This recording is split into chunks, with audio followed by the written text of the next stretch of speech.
No próximo capítulo da novela Vale Tudo, Celina precisa agir com cautela. Cada palavra com Odete é uma faca de dois gumes. Ao atender a ligação de Raquel, ela sorri, fingindo naturalidade. Mas por dentro, o coração dispara. Não posso deixar a Odete desconfiar. Não agora, pensa ela, enquanto inventa uma desculpa qualquer para esconder o verdadeiro motivo da chamada.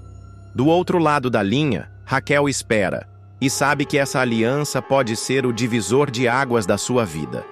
Enquanto isso, doutora Ana observa Heleninha com olhos aflitos. O progresso no tratamento é lento e cada recaída traz consigo o medo de uma perda irreversível. Ela precisa de estabilidade, de paz, e isso só o tempo e o amor poderão dar, desabafa a médica com voz embargada. O passado ainda lateja e o futuro é uma interrogação dolorosa. Raquel, firme, mas com o coração apertado, aceita a proposta de Celina. Se você realmente acredita nisso, vamos juntas, diz ela, selando uma sociedade que pode mudar o rumo da Paladar e da própria história das duas mulheres. Na TCA, Bartolomeu nota algo estranho. Os documentos da contabilidade estão nas mãos de Leila. Como ela teve acesso a isso? Se pergunta, franzindo a testa enquanto observa de longe. A desconfiança cresce e o nome de Marco Aurélio começa a ser murmurado nos corredores. Algo cheira mal. E a verdade pode explodir a qualquer momento. Mas o momento mais surpreendente virá da boca de Celina. Odete mal consegue disfarçar o choque ao ouvir a irmã revelar por que fez um grande saque de sua conta. Você fez o que com seu dinheiro? Esbraveja, enquanto Celina, pela primeira vez, se impõe. Eu investi em algo que vale a pena. Raquel e Poliana visitam os novos espaços da Paladar.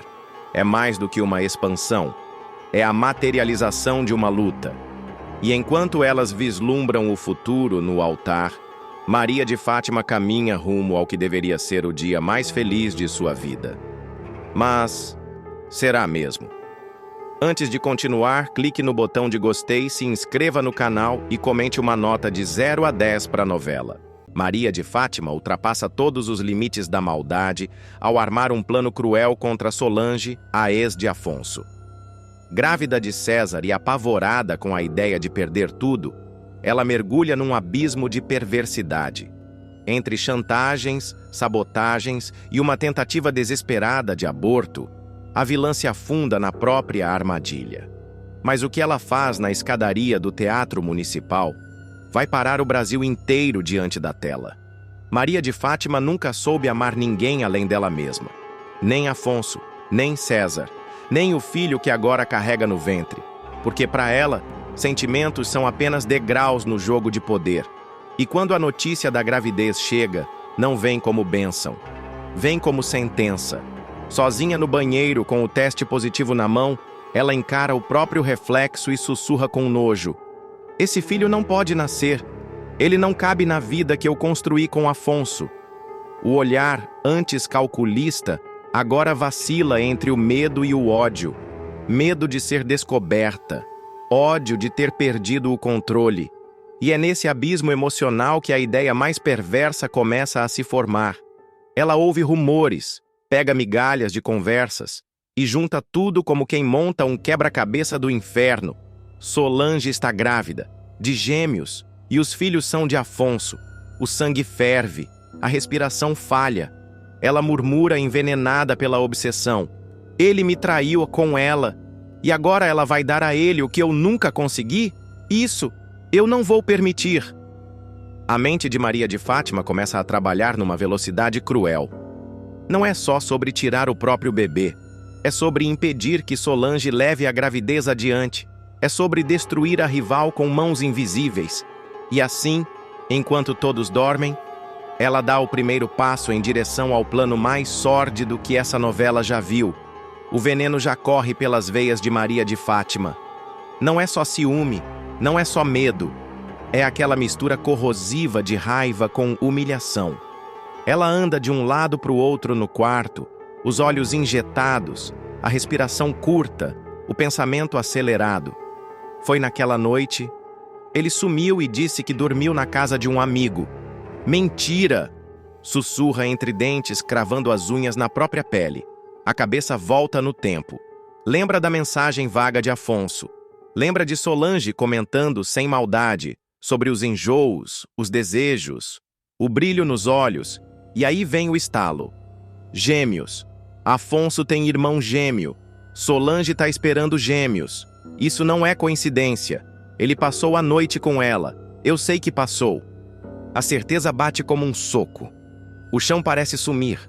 O mundo gira. E o ódio transborda. Ela quer tirar ele de mim.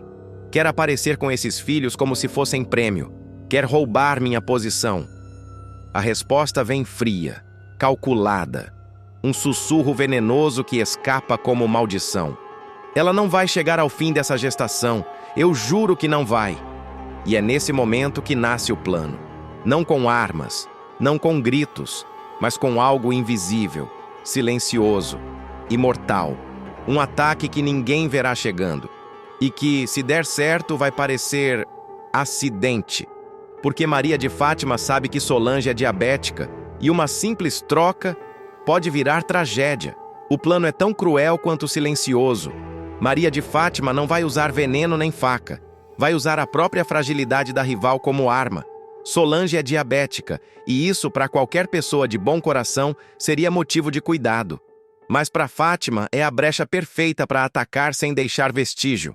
Num fim de tarde abafado, ela espera o momento exato. A casa está vazia, o quarto de Solange escancarado. Os olhos de Fátima percorrem o ambiente como os de uma predadora, até encontrar o que quer, a caneta de insulina. Com mãos ágeis, ela abre o compartimento e esvazia o conteúdo. Enche com água, fecha, limpa as digitais e antes de sair, sussurra, com um frio na espinha que gela qualquer alma. Pronto, agora é só esperar o corpo dela reagir. César, ao descobrir o plano, invade o apartamento furioso. Você ficou maluca, Fátima? Isso pode matar ela! Grita, tentando abrir seus olhos. Mas Fátima rebate com um olhar gelado. Eu não quero que ela morra, quero que ela perca. Isso é diferente. A frieza na fala deixa César em choque. Ele balança a cabeça incrédulo. Você está indo longe demais. Mas ela não ouve. Está surda de ambição. Dias depois, durante um evento elegante, os primeiros sinais aparecem. Solange começa a suar. A respiração acelera. Os olhos se perdem. Acho que minha glicose está baixa. Ela murmura trêmula. Em segundos, o corpo dela fraqueja. E o desespero se espalha pelos corredores como fumaça tóxica. Gritos, correria. Celina tenta segurar Solange, mas ela desmaia nos braços de Afonso. E enquanto todos correm para salvá-la, uma única mulher assiste de longe, com o coração acelerado e um sorriso disfarçado no canto da boca. Solange caminha devagar, com um sorriso discreto no rosto. Tenta disfarçar o incômodo que já começa a dar sinais. A pele empalidece, as mãos tremem e os olhos piscam mais do que o normal. Preciso sentar. Minha visão está escurecendo, diz com a voz falhando, segurando no braço de Celina que caminha ao seu lado. Celina se assusta. Solange, olha para mim. O que você está sentindo? O tom muda de acolhimento para pânico. Solange leva a mão à barriga. Tenta se manter firme, mas o corpo não responde mais. Afonso, ao longe, vê a movimentação. Corre em direção às duas e, quando chega, já encontra a ruiva desabando em seus braços. Solange, o que houve? Você tá bem? Ela não responde. Está desacordada. O desespero toma conta. Celina grita por socorro. Uma ambulância é chamada às pressas. O tempo corre como faca no pescoço. No hospital, os médicos fazem os primeiros exames. O resultado é um alerta vermelho. Os níveis de glicose despencaram de forma inexplicável. Um dos profissionais experiente olha para a equipe e diz com o senho franzido: isso aqui não é insulina, é água pura. Essa caneta foi adulterada. O silêncio na sala pesa. Afonso arregala os olhos, sem acreditar. Mas quem faria uma monstruosidade dessas? O rosto dele empalidece junto com a consciência que começa a juntar peças demais. E é nesse instante que, do outro lado da cidade, alguém começa a se comportar diferente. Andar mais devagar, evitar o contato visual, falar pouco. A culpa, às vezes, não precisa de palavras para ser percebida. Ela se revela no olhar de quem tenta esconder o imperdoável. E Afonso começa a perceber que está dormindo com o inimigo. Por trás da maquiagem impecável e dos vestidos de grife, Maria de Fátima está desmoronando. O plano diabólico falhou. Solange sobreviveu. Os bebês resistiram. E agora, a sensação de controle escapa por entre os dedos como areia seca. Afonso está mais distante, frio, silencioso. César, o pai da criança, virou um fantasma. E ela sente o corpo pesar. Não é só o peso da gravidez, é o peso da rejeição, da solidão, da culpa, mesmo que ela insista em não dar esse nome. Na calada da noite, sentada na beira da cama, com as mãos sobre o ventre, Fátima sussurra para si mesma com o olhar perdido. Esse filho não é bem-vindo, nunca foi. As lágrimas descem, mas ela as limpa com raiva. Levanta, encara o espelho e repete como um mantra. Ninguém vai saber, ninguém precisa saber. O plano agora é outro, frio, fatal, definitivo. Ela escolhe o palco, o alto da escadaria do Teatro Municipal do Rio de Janeiro. Um lugar cheio de luzes, de gente, de história e de altura suficiente para fazer tudo acabar. Vai parecer um acidente, um tropeço, talvez um surto. Ela murmura enquanto caminha sozinha pelos corredores da casa. E no fundo dos olhos, uma mistura de medo e alívio. Como se de alguma forma, aquele fosse o único jeito de apagar a vergonha que começa a consumir sua alma como fogo em papel velho. E o dia da queda se aproxima, com convidados, imprensa, câmeras, e o destino prestes a virar manchete. É noite no centro do Rio. O Teatro Municipal brilha em dourado sob as luzes do evento. Câmeras posicionadas, convidados chegando em carros de luxo. A elite se ajeita entre taças e cumprimentos. Mas no meio do glamour, há uma mulher em silêncio. Maria de Fátima caminha ao lado de Afonso, vestida como se fosse a protagonista da noite. Mas o olhar perdido denuncia que ali dentro algo está quebrado. Os flashes da imprensa estouram sem parar. Mas ela não vê nada, só escuta. Uma única voz, repetindo, como martelo na mente. Interrompe isso antes que seja tarde demais. É César. A lembrança dele ecoa como um aviso tardio, um fantasma incômodo que se recusa a calar. Ela pisa o primeiro degrau, depois o segundo. Cada passo parece pesar toneladas. O coração dispara. O sangue corre rápido, mas o tempo desacelera. Lá de cima, a cidade parece pequena. As pessoas, menores ainda. Os aplausos ao fundo soam distantes, como se estivessem embaixo d'água. É só um passo, um só, sussurra para si mesma, enquanto segura o corrimão com os dedos trêmulos. Afonso, ao lado, percebe algo estranho. O semblante dela muda como se estivesse em transe. Ele pergunta preocupado: Fátima, tá tudo bem? Ela vira o rosto devagar. Sorri. Um sorriso dolorido, de quem já se despediu por dentro. Os olhos estão marejados. Há medo, mas também alívio. E então, sem pensar, sem hesitar, ela se joga. O som do corpo batendo contra os degraus ecoa pelo teatro como um trovão que corta a noite. Gritos, correria, estupor. Afonso desce em disparada. Fátima! Meu Deus, Fátima! E ali, no chão frio de mármore, com os braços abertos e o vestido rasgado, está a mulher que achava que podia controlar tudo. Mas a tragédia ainda está apenas começando, porque o que vem depois vai deixar todos em estado de choque. O barulho do corpo de Maria de Fátima batendo contra os degraus ecoa seco, violento, brutal. E então, o silêncio. Um silêncio tão denso que é como se o mundo parasse por um segundo.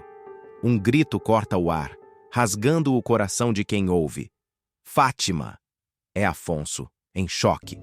correndo escada abaixo como se a vida dele também estivesse despencando. Celina se levanta da poltrona com a mão no peito. Heleninha e Tiago correm logo atrás. O desespero é coletivo, o pânico é visível.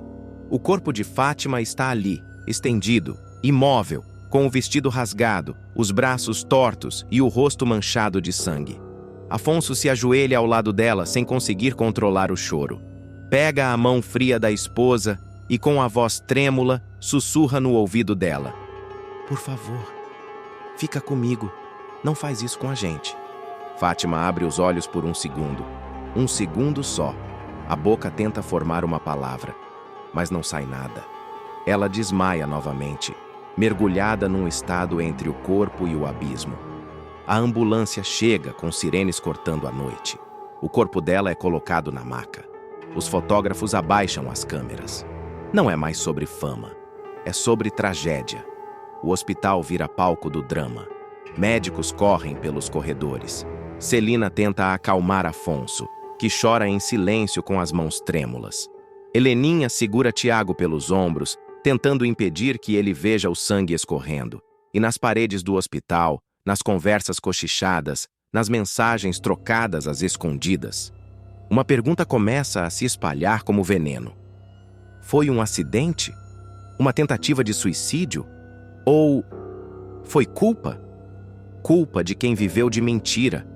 Culpa de quem escondeu o que nunca teve coragem de confessar. Mas o que ainda está por vir vai expor segredos que nem mesmo a queda de Fátima foi capaz de enterrar. O silêncio do quarto hospitalar só é quebrado pelos bips do monitor cardíaco. Maria de Fátima está ali, imóvel, envolta em lençóis brancos que contrastam com os hematomas pelo corpo. A respiração é fraca, o rosto pálido, mas o que mais dói é o vazio, porque a notícia chega como um sussurro no corredor e logo vira tempestade. O bebê não resistiu. Médicos sussurram, enfermeiras se entreolham com pena. Um funcionário comenta baixinho: "Foi castigo." Outro rebate: "Ela nunca quis ter uma criança." Mas o que ninguém ousa dizer em voz alta é o que todo mundo pensa. Ela mesma provocou aquilo. César some. Some sem deixar rastros, sem uma visita, sem uma mensagem, sem sequer um telefonema. É como se ele tivesse varrido aquela história da própria vida. Afonso passa dias indo e vindo. No começo, vai todos os dias. Depois, só à tarde. Até que para de ir. Mas não porque esqueceu. É porque entendeu. Aos poucos, ele começa a juntar as peças. As pistas, o comportamento estranho, as mentiras, a tragédia. Celina, Heleninha, Tiago, todos se afastam. As visitas diminuem.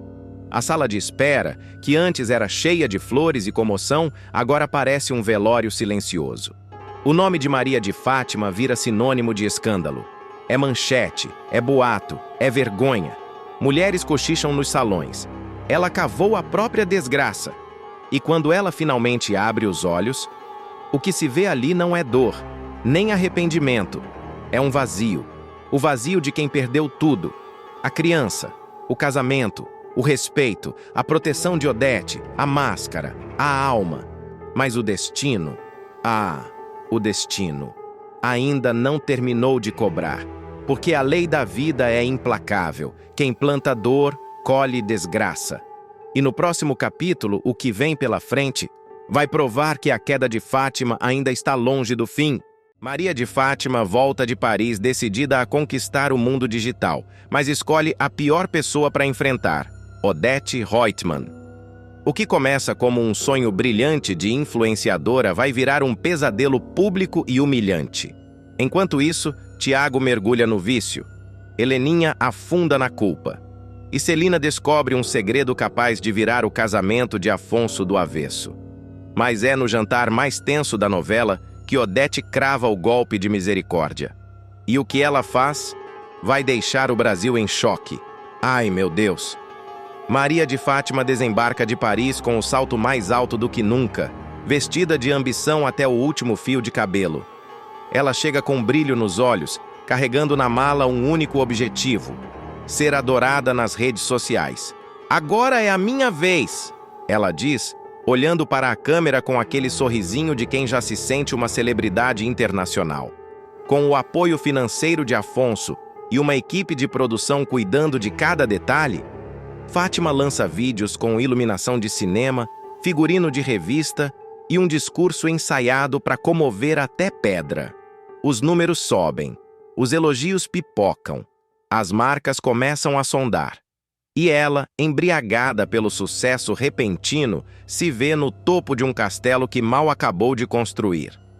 Essa aqui sou eu, gente, de verdade sem filtros. E quem não gostou, que lute, provoca num dos vídeos, tentando bancar a sincerona. Mas por trás do ar descolado, há uma vaidade que cresce feito tempestade silenciosa. E é nesse ímpeto de querer mais, de causar mais, que Fátima comete o erro que vai custar caro demais. Num momento de empolgação, ela grava um vídeo onde critica uma política interna da Tomorrow, insinuando censura e falta de liberdade criativa. Ela fala em tom de denúncia, sem citar nomes, mas deixando claro que a indireta tem endereço certo. A gente precisa ter coragem de dizer o que pensa, mesmo que incomode quem se acha dona do mundo. Dispara, olhando diretamente para a lente como se fosse intocável. Mas o que ela não sabe, e deveria, é que essa fala vai parar direto nos ouvidos mais perigosos do Brasil, os de Odete Roitman. E quando Odete ouve, ela não responde, ela age. E o que vem pela frente, minha amiga, é o primeiro estalo de uma bomba que ainda nem começou a explodir. Odete Roitman assiste ao vídeo de Maria de Fátima com o rosto paralisado. Nenhuma palavra, nenhum movimento. Apenas o estalar seco das unhas fincadas no braço da poltrona de couro. O silêncio dela diz mais que um grito. Por dentro, um vulcão de indignação começa a ferver. A imagem da nora, se colocando como vítima de censura, falando em liberdade de expressão com aquele tom pretensioso, é como uma punhalada no orgulho da matriarca. Ela pensa que é quem? A Madonna da Zona Norte? Sussurra entre os dentes, com aquele veneno que só Odete sabe destilar. O olhar é cortante. Em segundos ela bate o telefone na mesa e ordena com frieza: chame Maria de Fátima. Agora, do outro lado da casa, Fátima chega sorridente. Viu, sogra? Viu o alcance do meu vídeo? Tá bombando, comenta, ainda envolta pela euforia de likes e curtidas. Só que ao cruzar a porta do escritório, o clima muda. O ambiente, antes iluminado, parece mergulhar numa penumbra simbólica. Odete está sentada, mas sua presença preenche cada canto da sala. Ou você deleta esse perfil agora, ou me tira do sério, diz, sem levantar a voz, mas com a ameaça pulsando em cada sílaba. Maria de Fátima engole em seco. Tenta se justificar.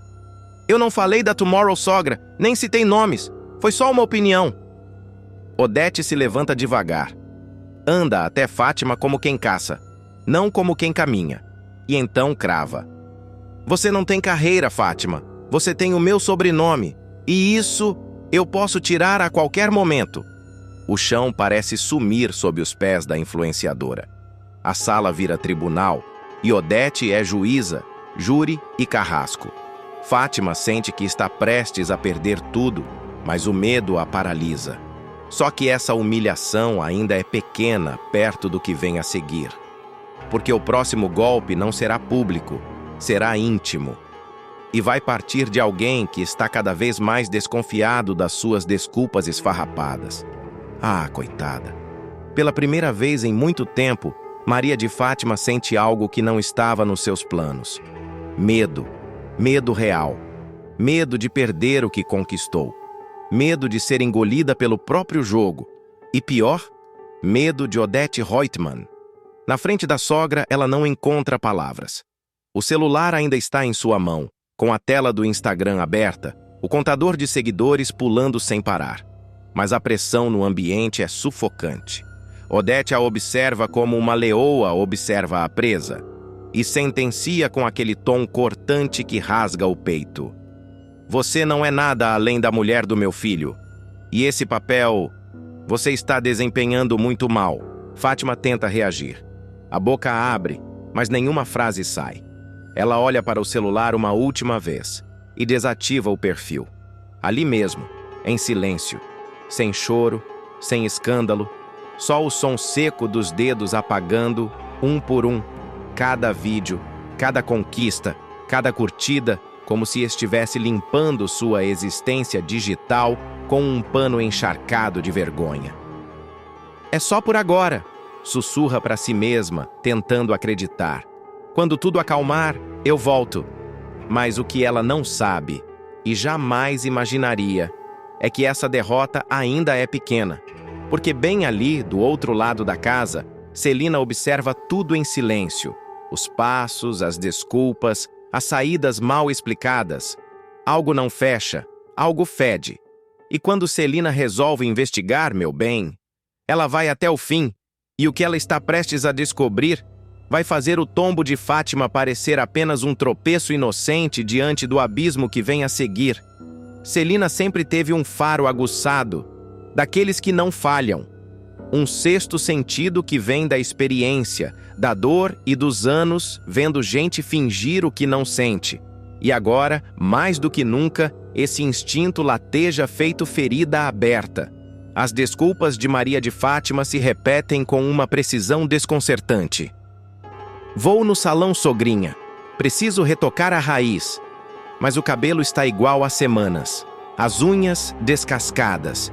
E o olhar inquieto demais. Numa tarde abafada, Celina se aproxima do segurança e sussurra com a firmeza de quem já tem certeza. Jarbas, vai atrás, mas sem ser visto. Jarbas acena com a cabeça e parte, seguindo os passos apressados de Fátima pelas ruas do Rio. A perseguição é silenciosa, tensa, até que ela entra em um prédio discreto na Zona Sul. Um apart-hotel de fachada simples, mas reservado o suficiente para esconder segredos. O segurança espera atento do outro lado da rua. E então, minutos depois, a porta gira. Um homem sai. Passos largos, óculos escuros, mas o rosto é inconfundível. Jarbas leva a mão ao celular com os dedos trêmulos. Dona Celina, é o César. Do outro lado da linha, o mundo de Celina parece parar. Ela fecha os olhos, sente o coração disparar. Ela está com o ex? Sussurra para si mesma, tentando não acreditar. Mas a lembrança do passado bate forte. Lembra-se dos escândalos, da ordem de restrição, dos barracos em Vila Isabel. E se for verdade? Se Fátima estiver traindo Afonso com o mesmo homem que um dia tentou acabar com a paz da família? Celina sente o peso da descoberta apertar no peito. Mas o que fazer com essa informação? Expor agora? Ou esperar o momento certo para virar o jogo? E enquanto essa dúvida consome Celina, Tiago, o filho de Heleninha, está prestes a tomar uma decisão que pode mudar o rumo da sua vida e mergulhar de vez num vício que já destruiu muita gente. Enquanto os segredos de Maria de Fátima se escondem atrás de cortinas de hotel, em outro canto da cidade, Tiago vive o tipo de dor que não se grita, se engole em silêncio. Ele volta de um encontro com amigos, o riso ainda preso no canto da boca, quando dobra a esquina e vê uma imagem que quebra qualquer alegria. Heleninha, sua mãe, sentada na calçada, cabelo desgrenhado, olhos vidrados, dividindo restos de comida com um cachorro de rua. Na mão dela, uma garrafa de uísque escorrega devagar, escorrendo pelos dedos. O cheiro do álcool se mistura com o do lixo da esquina. E a rua, que deveria ser caminho, vira pesadelo. Tiago paralisa. O coração dispara. A garganta trava. E num fio de voz que mal sai dos lábios, ele pergunta: "Por que, mãe? Por que você está fazendo isso com você? Comigo?" Heleninha levanta os olhos. Estão marejados. A vergonha é maior que a embriaguez. Ela tenta balbuciar um pedido de perdão. "Me desculpa, filho. Eu prometi que ia parar." Mas já é tarde. Algo dentro dele se rompe. Um elo que unia mãe e filho com a esperança de dias melhores. E agora se desfaz, como vidro trincado que finalmente estoura. Tiago se aproxima. Pega a garrafa da mão da mãe com raiva, encara o líquido e diz com amargura: então hoje eu vou beber também. Quero entender o que tem de tão mágico nisso aqui. E antes que Heleninha consiga impedir, ele dá o primeiro gole. Longo, doloroso. O álcool desce queimando, mas ele não para. Caminha até o bar mais próximo, compra outra garrafa e com os olhos em brasa diz ao atendente: hoje ninguém me segura, eu vou beber até o fim. E enquanto Heleninha grita desesperada, tentando agarrar o filho de volta à sobriedade, Tiago se afasta e mergulha de cabeça no mesmo abismo que ela conhece tão bem. Mas o que ele ainda não sabe é que essa queda será rápida, brutal e muito mais perigosa do que qualquer um poderia imaginar. Tiago se entrega à bebida com a fúria de quem quer se perder de si mesmo. Cada gole é um grito abafado, um pedido de socorro disfarçado de desafio. Ele bebe como quem quer punir a mãe, o mundo, ou talvez só calar o barulho dentro da própria cabeça. Heleninha, desesperada, roda a cidade. Procura em bares, praças, esquinas, pergunta por ele em farmácias, rodoviárias, delegacias. Meu filho? Alguém viu meu filho? Implora, com os olhos marejados e a voz embargada. Horas depois, já sem forças, ela vira à esquina de uma rua escura. E o tempo congela. Tiago está caído no meio-fio, rosto inchado, boca cortada, os bolsos revirados, a camiseta rasgada. Foi assaltado. Heleninha corre, se ajoelha ao lado dele, o abraça com desespero. Tiago abre os olhos devagar. A voz sai falha, dolorida. Ele balbucia com lágrimas nos olhos. Agora eu entendo. Não vale a pena, mãe. Aquela frase ecoa como navalha. A dor do vício, agora, está refletida num espelho cruel. Heleninha se vê ali, no chão, nos olhos do próprio filho. O álcool roubou tudo dela. E agora ameaça roubar Tiago também. Enquanto ela o embala nos braços, tentando resgatar com carinho o que o vício levou com brutalidade, uma outra guerra se arma no lado rico da cidade. Celina, firme como nunca, bate à porta de Maria de Fátima. A vagabunda tenta disfarçar a tensão, mas o olhar de Celina vem afiado. E a primeira frase é uma flechada certeira. Você continua vendo o César, não é? O silêncio de Fátima vale mais do que qualquer resposta. Mas o que vem depois vai escancarar uma verdade que pode acabar de vez com o casamento, com a farsa e com a pouca dignidade que ainda resta. Você estava com César? A pergunta de Celina vem como uma lâmina, fria e certeira, sem rodeios, sem meias palavras. Maria de Fátima paralisa. O sangue some do rosto, os olhos se arregalam, e o silêncio que se instala entre as duas denuncia mais do que qualquer resposta. De onde você tirou isso? Tenta disfarçar, forçando um sorriso nervoso. Mas Celina não está ali para brincar de teatro. Ela cruza os braços, encara a pilantra com a firmeza de quem já sabe de tudo. Jarbas viu vocês no apart hotel. Eu vi César saindo, e o pior, o perfume dele ainda tá no seu vestido. Fátima sente as pernas bambearem. A respiração acelera. O pânico toma conta. Se o Afonso descobrir, eu perco tudo! Desabafa num tom desesperado, como quem se vê prestes a afundar. Celina se aproxima, olhando nos olhos dela com um misto de decepção e pena. Você se fez de vítima, de empresária, de influenciadora, e agora trai o Afonso com o mesmo homem de sempre? Que tipo de mulher é você? Mas o que Maria de Fátima ainda não imagina, e isso é o que mais apavora, é que Odete já sabe. Sabe de tudo. Porque não foi Celina quem puxou o fio desse novelo. Foi a própria Odete. Foi ela quem mandou Jarbas seguir a nora. Foi ela quem contratou um fotógrafo profissional para registrar tudo. Foi ela quem montou um dossiê com horários, imagens, áudios, mensagens apagadas que foram recuperadas. E agora, com tudo em mãos, Odete não quer apenas expor, ela quer executar o golpe com requinte diante de uma plateia. O palco já está armado, o jantar está marcado, os convites foram enviados. E o que Maria de Fátima ainda não sabe é que vai ser servida como prato principal no espetáculo mais cruel da família Reutemann. A mesa está posta com requinte. Cristais reluzem sob a luz amarela. Os talheres prateados alinham-se com precisão. E os pratos decorados escondem mais do que entradas sofisticadas. Escondem armadilhas. Afonso está à cabeceira, ao lado de Odete, que mantém o rosto impassível. Maria de Fátima, inquieta, tenta disfarçar o nervosismo com sorrisos forçados e goles de vinho. Mas ninguém ali sabe, ou melhor, quase ninguém, que aquele jantar não foi planejado para celebrar. Foi armado para destruir. No meio da refeição, Odete se levanta lentamente. O silêncio se impõe. Um envelope grosso repousa em suas mãos e a tensão no ar é quase visível.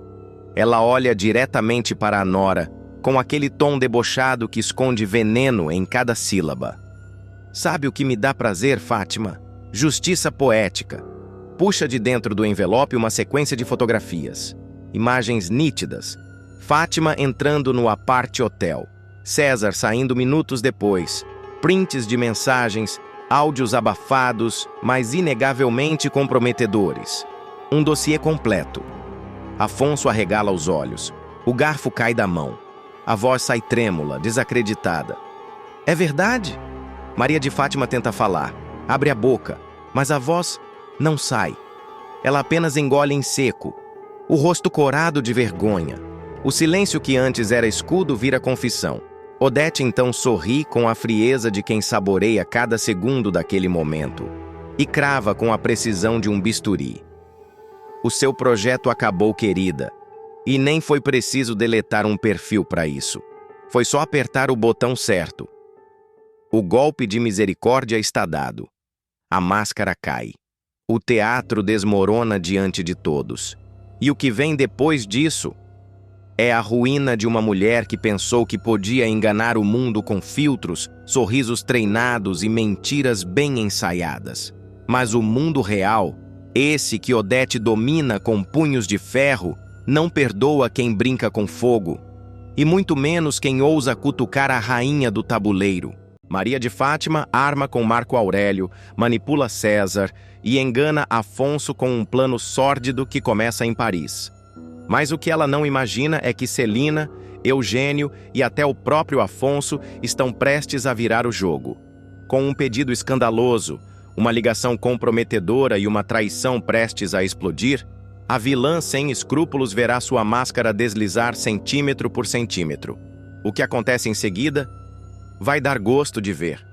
Maria de Fátima sorri para os flashes como se fosse uma princesa de contos de fadas. Recém-casada com o bilionário Afonso, ela desfila pelas ruas de Paris como se o passado sujo tivesse sido enterrado. Mas por trás do vestido de grife e do anel de noivado reluzente, existe uma víbora disfarçada. A Europa é perfeita, mas sem você não tem graça, cochicha Fátima ao telefone.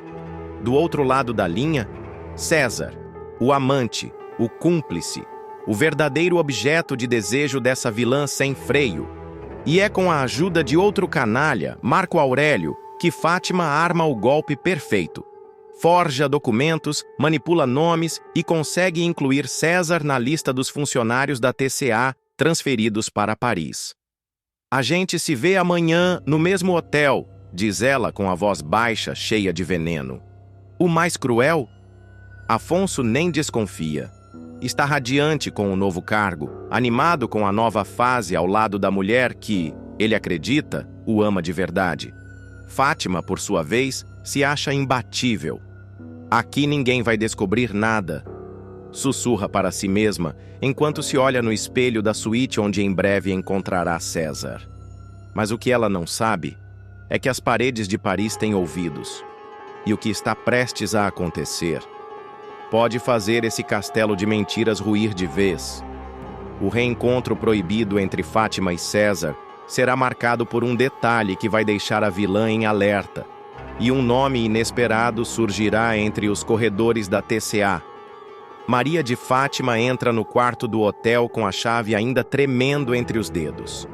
O coração bate acelerado, mas não por amor. É puro desejo, pura adrenalina, puro veneno. César está ali, de camisa aberta, taça de vinho na mão. Tava com saudade do meu brinquedo preferido. Ele solta com aquele olhar de quem sabe que tá pisando no proibido. E ela, sem um pingo de culpa, responde: brinquedo de luxo, meu bem, agora milionária. Enquanto Afonso assina contratos e janta com executivos da TCA, sua esposa geme entre os lençóis com o amante. A traição é escancarada, sem pudor. O mais perverso é ela quem paga o táxi de César com o cartão do marido. Paris me fez tão bem, sabia? Ela sussurra no travesseiro. Aqui ninguém me vigia, aqui eu sou livre. Só que a liberdade cobra um preço. No corredor do hotel, uma camareira reconhece César. Não por ele, mas pelo sobrenome que viu em documentos internos da TCA. E ela comenta com a recepcionista: esse homem não é o novo transferido da sede brasileira? Tá hospedado com uma mulher que não é a esposa dele. Maria de Fátima, ao sair do quarto, escuta uma frase ao longe. Será que Odete sabe disso? A palavra Odete ecoa como um trovão. Ela trabalha, sente a espinha gelar. Preciso controlar melhor isso, pensa, nervosa. Porque uma coisa é ser falsa com Afonso. Outra, bem mais perigosa, é mexer com a mãe dele. César tenta acalmar. Tá tudo sob controle, amor. Mas Fátima não acredita nem nele, nem nela mesma. Pela primeira vez, a vilã se sente ameaçada em solo estrangeiro. Se essa bomba estourar aqui, nem o Louvre vai esconder meus cacos, murmura. Uma ligação misteriosa chega até Odete, e a Rainha do Gelo começará a montar um quebra-cabeça que pode destruir Fátima antes mesmo do retorno ao Brasil. Odete Reutemann segura o telefone com a frieza de quem já viu o pior da humanidade, e foi autora de boa parte dele. Do outro lado da linha, uma voz suave, com leve sotaque francês, entrega o que parecia impossível. Madame, creio que a senhora deve saber que o Sr. César está hospedado com uma mulher casada. E não é qualquer mulher, é a esposa de seu filho Silêncio. Por alguns segundos, o ar na mansão Reutemann pesa como chumbo. Odete levanta devagar, caminha até a janela, encara o jardim milimetricamente aparado e diz apenas: merci. Desliga sem demonstrar nada. Mas por dentro, algo incendeia. Essa garota, essa Maria de Fátima, acha mesmo que pode brincar com o meu sobrenome? Ela cospe as palavras para si mesma. E ali nasce um novo plano. Um plano que, como tudo que Odete toca, será executado com precisão cirúrgica e crueldade calculada. Enquanto isso, Maria de Fátima faz compras em boutiques de luxo, rodando o cartão de Afonso como se não houvesse amanhã. Ela ri com César. Meu amor, eu mereço tudo isso. Ralei demais para chegar aqui. César beija a mão dela e completa. E ainda vai subir mais, meu bem? Com minha ajuda, é claro. Mas o que eles ignoram é que, naquele exato momento, Odete já está redirecionando contatos, cruzando dados da sede da TCA em Paris e rastreando horários de check-in de funcionários. Um clique no computador, um comando para a secretária, e a engrenagem da destruição começa a girar. Não se mexe com a honra de um Reutemann impunemente, sussurra a matriarca, enquanto bebe seu conhaque preferido. Essa cadela vai pagar caro. Maria de Fátima se assusta ao ver o nome de Odete nos registros do hotel, e o medo começa a mudar o tom da megera. Maria de Fátima entra no saguão do hotel com passos firmes, bolsa cara no ombro e o sorriso de quem acredita estar no controle de tudo. Mas ao se aproximar da recepção, o sangue gela. A funcionária, sem perceber a tensão no ar, comenta inocentemente: Ah, Madame Reutemann, já passou por aqui. Deixou instruções bem claras. A vilã para. Os olhos arregalam, a boca seca. Como é que é? Ela pergunta, tentando manter o tom casual. Odete, aqui? A recepcionista sorrindo confirma. Sim, a mãe do seu marido. Uma mulher imponente, né? Deu até um frio na barriga quando olhei para ela. Fátima sente a espinha tremer. O que aquela bruxa está fazendo ali? Teria descoberto alguma coisa? Teria visto algo? O coração da pilantra dispara, mas ela tenta manter a pose. Sai do balcão dizendo: César, a gente precisa conversar, agora. No quarto, ela tranca a porta com força e dispara. César, a Odete estava aqui, no hotel. Ela sabe de alguma coisa, tenho certeza. E se ela contou pro Afonso? O amante, visivelmente mais calmo, tenta contornar. Calma, Fátima. Odete é esperta, mas não tem prova nenhuma. Ainda estamos no jogo. Mas a Maria de Fátima, que parecia indestrutível, começa a trincar. O rosto, antes seguro, agora treme de nervoso. Ela passa a mão na testa e sussurra. Essa mulher tem olhos em todos os cantos. Ela vai me destruir. E César, mesmo com a voz mansa, já mostra sinais de impaciência. Então trate de ser mais cuidadosa, porque se essa bomba explodir, eu também me queimo. Lá em Paris, o luxo já não brilha tanto. A vilã sente a tensão apertar o pescoço como um colar de espinhos.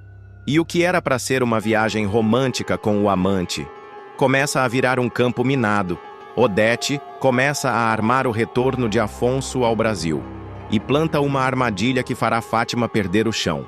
Odete Reutemann não dá ponto sem nó. Fria, implacável e com olhos mais afiados que navalha, ela observa o filho de longe, em Paris, com um plano pronto para virar o jogo. Afonso precisa voltar ao Brasil, antes que perceba que está sendo feito de palhaço naquela cama de ouro, sussurra ela, enquanto serve um cálice de vinho. Com uma ligação discreta, ela dá início à sua jogada. Liga para a direção da TCA e avisa com firmeza. A presença do meu filho é necessária no Brasil. Imediatamente, e o pedido vira ordem. Afonso, sem desconfiar da real motivação da mãe, recebe o comunicado da empresa e se anima. Talvez seja bom voltarmos um pouco, né, Fátima? Ver como andam os negócios. A megera quase engasga. Voltar? Pro Brasil? Agora? Ela tenta disfarçar o pânico com um sorriso amarelo. Acho que é cedo, amor.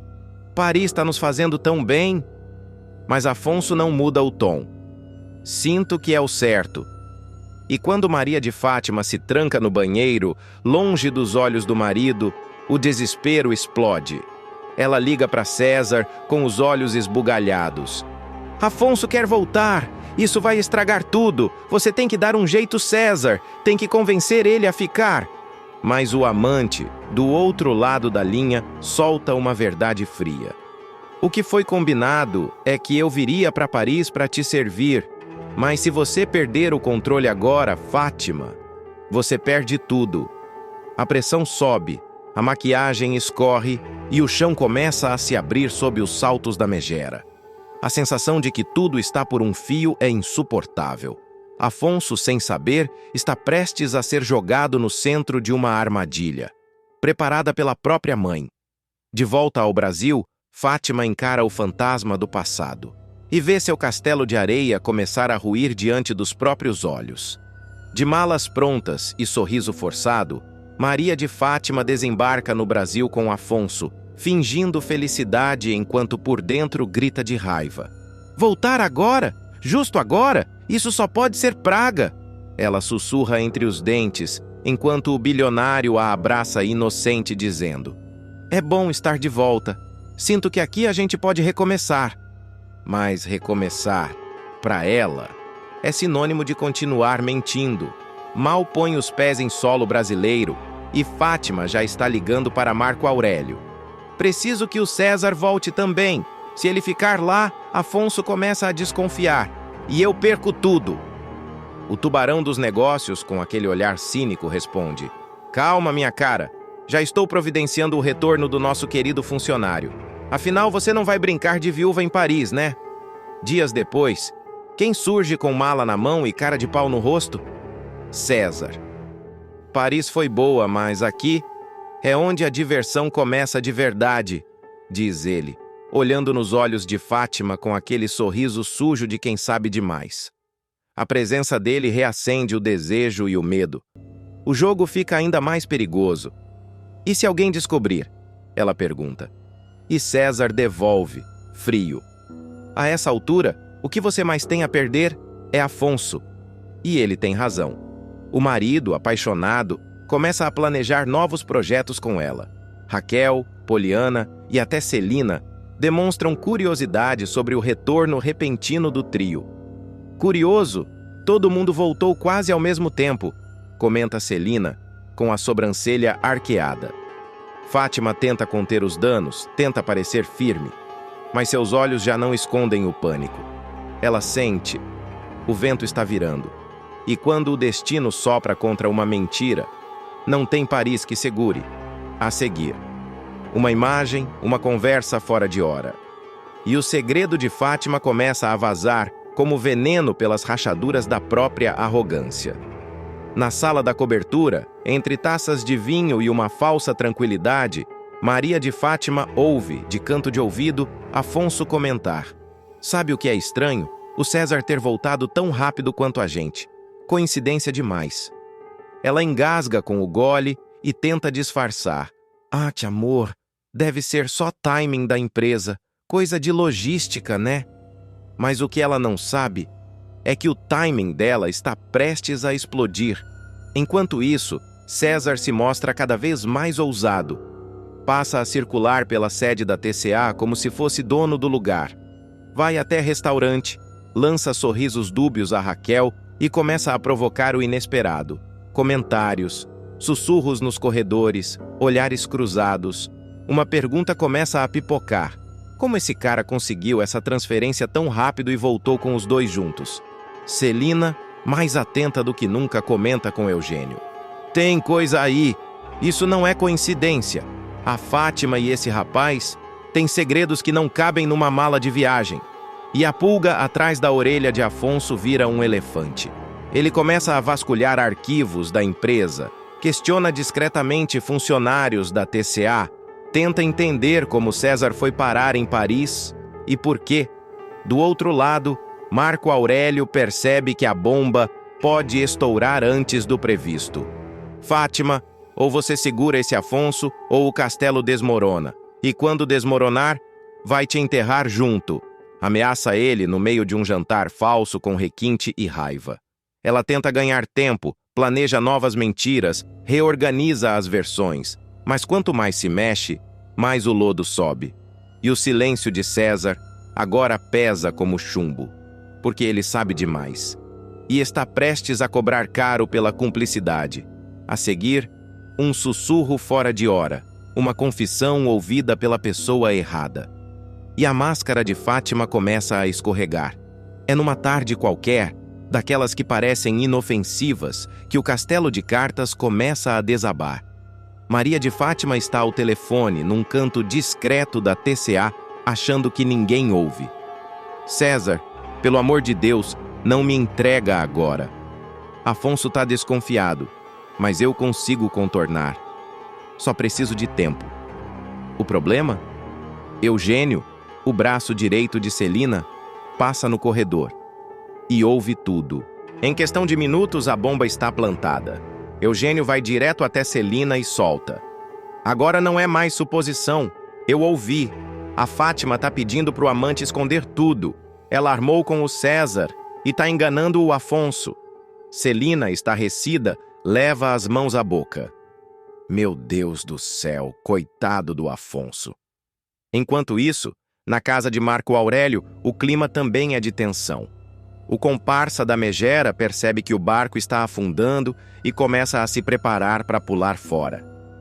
Se essa mulher me afundar junto, eu solto tudo. Não tenho nada a perder. E Afonso? O bilionário começa a ligar os pontos com frieza cirúrgica. Pega o histórico de viagens da empresa, cruza datas, rastreia e-mails, examina contratos. O que ele vê? Um pedido de transferência assinado com data anterior à própria viagem de lua de mel. E mais, quem intercedeu? Marco Aurélio. Quem aprovou? Odete. Quem sugeriu? Maria de Fátima. Ele senta na poltrona, olhos marejados. Um silêncio pesado domina o ambiente. Eu fui feito de idiota. Por amor. Nos bastidores da TCA, O clima é de contagem regressiva. Uma reunião é marcada. Eugênio vai falar. Celina estará presente. E Afonso também. Maria de Fátima, ao entrar na sala, ainda sorri. Mas será a última vez, porque quando a porta se fechar, será o mundo dela que começará a ruir. E a pergunta que fica é: o que Afonso vai fazer agora? Vai desmascarar Fátima diante de todos? Vai se vingar em silêncio? Ou será que tem mais podridão escondida nesse jogo sujo do que podemos imaginar? Afonso mal sabe que, ao virar a esquina, o destino vai colocá-lo frente a frente com o maior golpe da sua vida. Maria de Fátima, fingindo ser esposa fiel, se entrega a uma paixão proibida com César, enquanto esconde um segredo capaz de destruí-lo. Um acidente aparentemente banal vira o estopim de uma trama onde cada mentira custa caro e cada detalhe pode explodir a verdade. O que acontece em seguida vai fazer muita gente prender o fôlego até o último segundo. Maria de Fátima não esconde mais. O casamento com Afonso virou fachada. Sorrisos forçados, promessas vazias, alianças sem valor. Por trás dos gestos ensaiados, pulsa o desejo proibido. Hoje eu quero você, só pra mim, sussurra César ao pé do ouvido da vagabunda, como quem acende um fósforo numa palha seca. E ela, que nunca soube dizer não ao que é proibido, sorri de canto e entra no carro de aplicativo como se fosse um ritual de traição. Dentro do carro, o silêncio é cúmplice. Fátima ajeita a alça do vestido, respira fundo e lança um olhar de pura luxúria. César segura sua mão com firmeza. Você sabe para onde eu tô te levando, né? Ele provoca. Ela responde num sussurro rouco. É para lá mesmo que eu quero ir. O endereço, eles não dizem. Mas o destino é claro. Um motel discreto na Zona Sul, daqueles que não perguntam, não julgam, apenas acolhem os pecados que a sociedade insiste em esconder. Lá fora, a cidade respira. Mas naquele banco traseiro, o mundo deles é outro. Um universo paralelo feito de segredos, beijos roubados e escolhas que não têm volta. E enquanto o carro se aproxima da curva do motel, com o letreiro já piscando ao longe, uma força maior parece se erguer entre os dois. Porque naquele dia, o universo, caprichoso e cruel, resolveu dar um nó no destino. Eles só não sabem que o asfalto vai gritar, que um carro, vindo na direção oposta, mudará tudo em questão de segundos, e que o que era para ser apenas mais uma noite de prazer escondido está prestes a virar um pesadelo à luz do dia, e é nesse exato momento, com os dedos entrelaçados e o coração acelerado, que Fátima verá o primeiro sinal de que sua mentira pode acabar estampada no para-brisa. Mas o que acontece na próxima esquina vai deixar a vilã a centímetros do próprio fim. O carro desliza pelas ruas da Zona Sul, mas lá dentro o clima é de incêndio prestes a sair do controle. Maria de Fátima e César trocam carícias intensas, beijos furtivos, toques que dizem mais do que qualquer palavra. O motorista, nervoso, olha pelo retrovisor e vê demais. Engole seco, ajeita o retrovisor de novo e finge que não viu nada. Mas como ignorar a volúpia pulsante no banco de trás? O ar pesa. A tensão preenche cada milímetro do carro. "Você tá maluca?", murmura Fátima, rindo baixinho, enquanto desfaz a gravata de César. "E se alguém nos ver entrando lá?" Ele apenas sorri, aquele sorriso cínico, carregado de arrogância e desejo. "Tá com medo agora, Fátima? Depois de tudo isso?" Ela hesita por um segundo, mas logo volta a sorrir. É como se estivessem desafiando o mundo, e o mundo, por enquanto, estivesse calado. Mas o destino, esse não cala nunca. É nesse instante, entre curvas e suspiros abafados, que um barulho seco corta o prazer. Pam! Um estrondo. O carro sacode violentamente. O motorista pisa no freio. A respiração de Fátima trava. César se projeta para frente e quase bate no banco da frente. E o que era desejo vira pânico em questão de segundos. O carro de aplicativo colide com outro veículo bem na entrada do motel. E como se isso já não fosse ironia suficiente, o outro carro é justamente o de Afonso, o marido traído, o homem que agora está a poucos metros de descobrir o tamanho da farsa. Meu Deus, o que aconteceu? Grita o motorista, tentando sair do carro com as pernas trêmulas. Fátima, pálida como papel, se joga entre os bancos. A gente precisa sair daqui, agora! Sussurra desesperada. Mas César, com o coração na garganta, segura o braço dela. Fica quieta. Se ele te ver, tudo acaba. Do lado de fora, Afonso já se aproxima. Irritado, confuso, sem nem imaginar que o carro que acaba de bater no dele carrega o rosto mais falso que ele já amou. E quando ele bater os olhos no passageiro do outro carro, uma pulga vai se instalar atrás da orelha. Mas ele ainda não faz ideia do que está prestes a sentir. A batida ainda ecoa quando o tempo parece congelar. Um silêncio pesado toma conta do carro, interrompido apenas pelo som agudo da buzina insistente e o farfalhar desesperado do motorista abrindo a porta. Maria de Fátima arregala os olhos completamente pálida, e então ela vê. Meu Deus, é o Afonso! Grita com a voz embargada de pavor. César tenta manter a frieza, mas seu rosto entrega tudo. Ele olha pela janela e vê com clareza o impossível. Afonso, parado ao lado do carro amassado, olhando ao redor com expressão confusa e raiva crescendo no olhar. O carro atingido era o dele. O bilionário, o marido traído, o homem que jamais deveria estar ali, estava. Bem ali, no instante exato. Se abaixa, pelo amor de Deus, sussurra César, puxando Fátima com força. Ela se encolhe, quase se enterrando entre os bancos traseiros. A maquiagem escorre, a respiração falha, o coração ameaça explodir. E o estofado, de repente, vira o esconderijo de um pecado prestes a ser revelado. Ela treme. Ele sua, e o universo parece saborear a ironia da cena. Do lado de fora, Afonso franze a testa. O que está acontecendo aqui? Grita, se aproximando. O motorista tenta se justificar nervoso. Senhor, 1000 perdões, eu me distraí com os passageiros. Foi tudo muito rápido. César salta do banco de trás, assumindo o controle da situação. Foi culpa minha. Eu me atrapalhei e pedi uma parada de última hora. Não vi o carro se aproximando, diz com a voz contida e o semblante tenso. Afonso o encara por longos segundos. Você? Pergunta sem esconder o incômodo. César tenta sorrir. Coincidências, né? Cidade grande, trânsito maluco. Mas algo dentro de Afonso vacila. Há uma pulga atrás da orelha, uma sensação incômoda. Como se ele estivesse sendo enganado. De novo. Ele estreita os olhos, olha para o carro amassado e quase abre a porta de trás. Quase. E é exatamente aí que Fátima prende a respiração. Porque se ele abrir, tudo muda. Tudo. E o que vem logo depois será ainda mais perturbador. César salta do carro com uma pressa ensaiada, tentando disfarçar o desespero que pulsa por baixo do paletó amarrotado.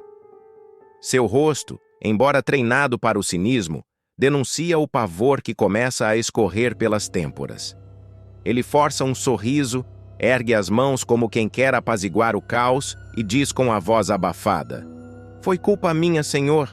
Me distraí. Se quiser, eu pago tudo. Não tem por que se estressar. Mas Afonso, com o senho franzido, não se convence tão fácil. A fúria pelo amassado em seu carro já é grande. Mas tem algo ali, uma faísca de desconfiança que ele ainda não consegue nomear.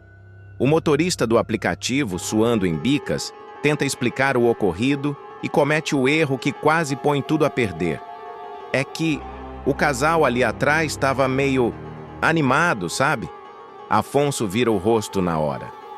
Casal? Questiona, olhando diretamente para César, que trava por um segundo, mas logo rebate com um riso cínico. Ele se enganou. Tava falando de outra corrida. Tava sozinho comigo, senhor. Dentro do carro, Fátima se contorce no banco de trás, segurando o choro, o pânico e a vergonha. Ela cobre o rosto com as mãos, encostada no carpete frio do chão do veículo. Cada segundo ali dentro parece um século. Cada passo de Afonso lá fora parece um trovão prestes a estourar. Afonso circula o carro com desconfiança. Olha para o interior, mas os vidros escuros ajudam na encenação. Ele quase estica o pescoço para espiar melhor. Quase. O coração de Fátima bate como um tambor ensandecido. "Por favor, meu Deus, por favor!" sussurra ela, agarrada ao banco. Mas Afonso recua. A lógica vence o instinto, pelo menos por enquanto. "Você é cara de pau mesmo, hein?" diz ele a César. "Se mete numa dessa e ainda quer bancar o bom samaritano?" César finge rir. Acontece. Essas ruas são uma armadilha. Mas por dentro, ele sabe. Escaparam por um triz. Um triz. E enquanto Afonso fotografa os carros e anota placas, um detalhe passa despercebido. Mas não vai ficar oculto por muito tempo. Porque o que vem depois vai abalar não só o casamento, mas também as alianças mais improváveis dessa trama. Afonso respira fundo, como quem engole o próprio desconforto. Com o celular nas mãos, registra o amassado, os ângulos do acidente, os rostos dos envolvidos.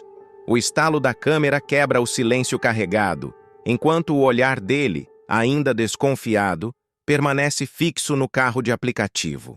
Mas ele balança a cabeça e diz em voz baixa, quase como um desabafo para si mesmo: "Deixa isso quieto. Não quero escândalo. Já basta o estrago." César força um sorriso, que não alcança os olhos. "Claro, senhor. O importante é que ninguém se machucou." Por dentro, ele reza para que aquele teatro acabe logo.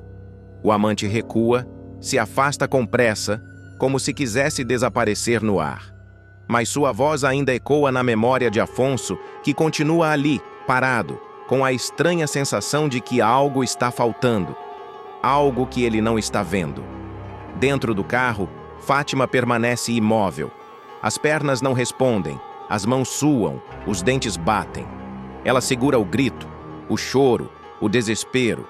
Sabe que bastaria um segundo a mais, um olhar mais atento, uma pergunta fora de hora, e tudo estaria acabado. O silêncio dentro daquele carro é ensurdecedor. Até que, finalmente, Afonso dá meia volta e segue em direção ao próprio carro. Assim que ele parte, os ombros de Fátima desabam. A respiração sai em soluços e ela ergue a cabeça como quem emerge de um naufrágio.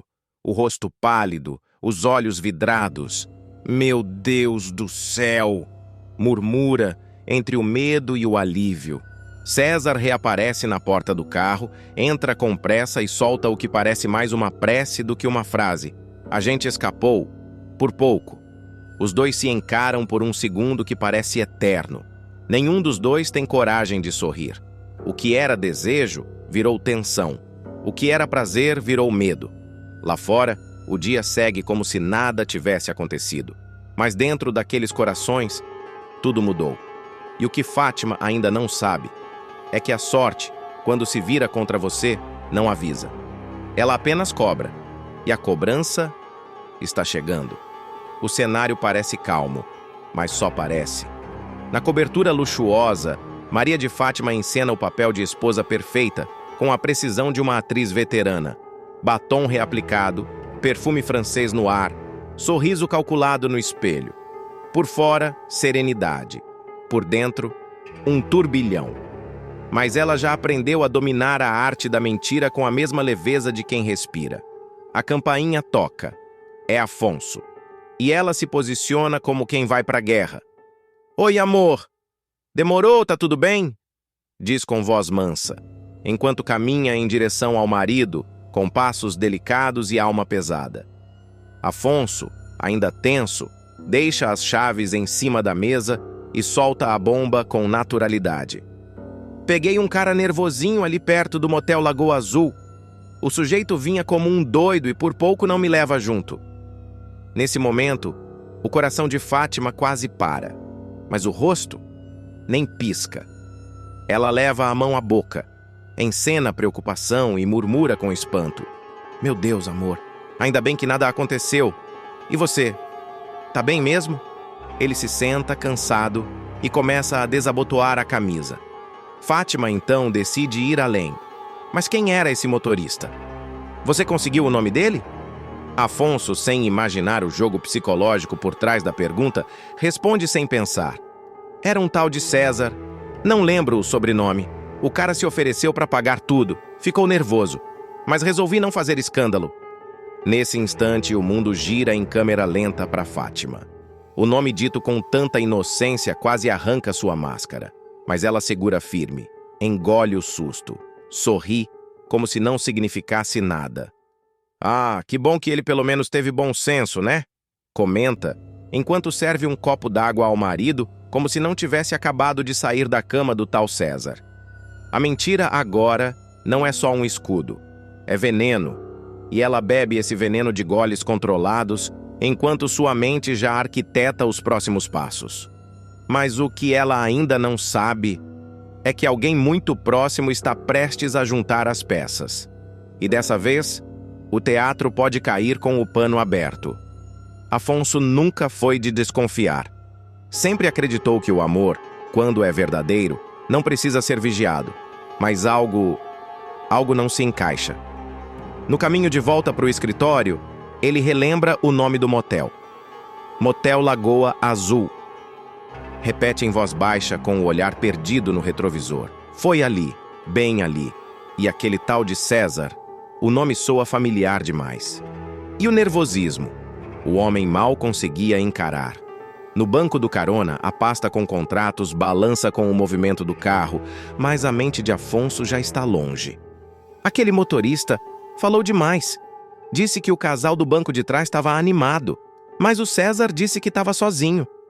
Uma rachadura discreta começa a surgir na estrutura que Fátima construiu com tanto cuidado. Na cobertura, enquanto isso, Fátima ri sozinha. Bebe uma taça de champanhe com gosto de vitória. Está leve, quase flutuando. Diante do espelho, ela faz pose, ajeita o decote e solta uma frase venenosa. Ninguém me pega fácil, meu bem. Tem que ser mais esperto que isso. O reflexo retribui com um sorriso debochado, mas há algo de inquietante na forma como o silêncio responde. É como se até o espelho pressentisse que a queda virá de onde ela menos espera. No celular, uma mensagem de César. Ainda bem que escapamos, mas cuidado, Afonso não é tão burro quanto parece.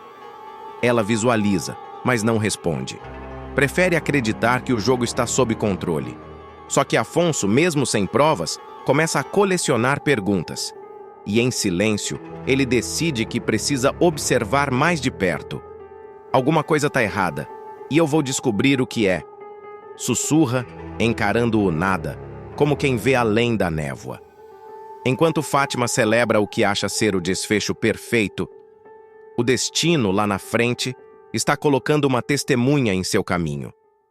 Uma peça fora do baralho. Alguém que viu mais do que devia e que agora pode transformar esse castelo de cartas num desabamento sem volta.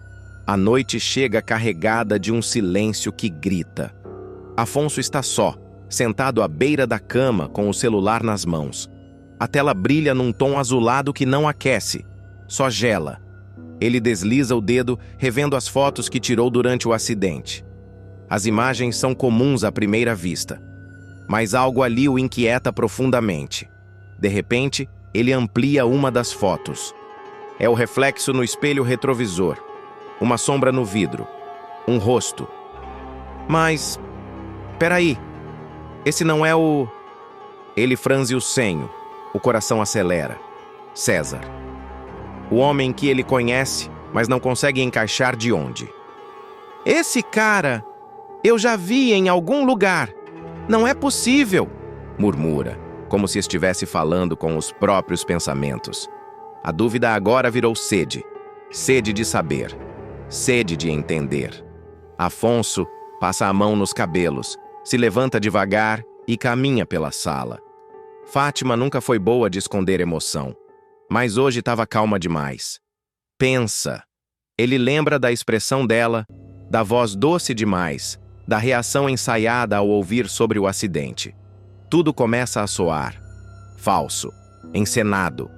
No fundo da tela do celular, mais uma imagem aparece. Um detalhe que havia escapado. A sandália caída no assoalho do carro de aplicativo. Não era masculina. E muito menos discreta. Aquilo ali era dela? A pergunta ecoa sem resposta, mas já não importa. Porque a pulga atrás da orelha virou um alarme. E enquanto Afonso liga os pontos, do outro lado da cidade, Fátima dorme tranquila, embalada por um falso senso de vitória. Ela nem imagina que o caminho da mentira que trilhou está prestes a se transformar em um campo minado. Um passo em falso, um suspiro fora de hora, e tudo vai pelos ares. Agora é questão de tempo, porque o instinto de Afonso foi acordado, e quando um homem traído começa a farejar a verdade, a queda da traidora é só uma questão de tempo. E alguém que estava perto demais da cena, vai trazer uma revelação que pode mudar tudo, porque um segredo nunca fica enterrado por muito tempo.